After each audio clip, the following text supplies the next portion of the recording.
Honestly, sobrang masayang-masaya kasi nakakatulong kahit naman. Ang sarap kasi na maraming network, maraming trabaho para sa ating lahat.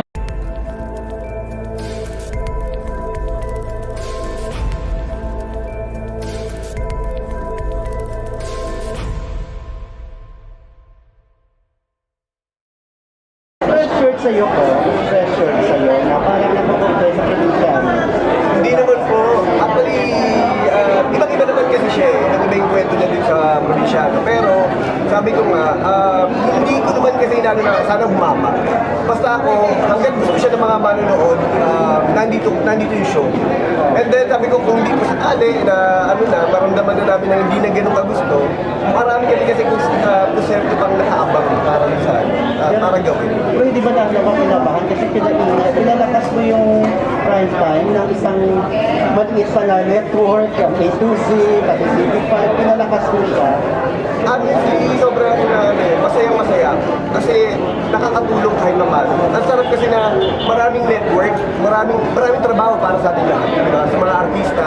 Kaya dapat talaga magtulungan tayo eh. Hindi lang para sa ibang network, kundi para sa lahat ng komunidad ng industriya na.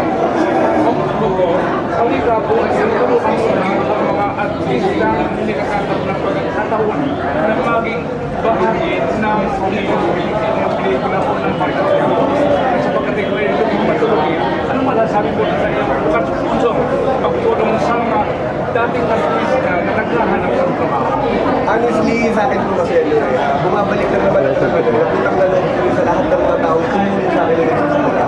Kasi yun yung bagay na hindi ko makakalimutan. Kasi opportunity yung binigay nyo sa akin eh. At ngayon, ako yung may kakayanan kahit na paano makatulong sa kapwa, yun lang sa akin. So nagiging maingat ka na ba sa pag-shoot ngayon because of what happened dun sa Muslim community?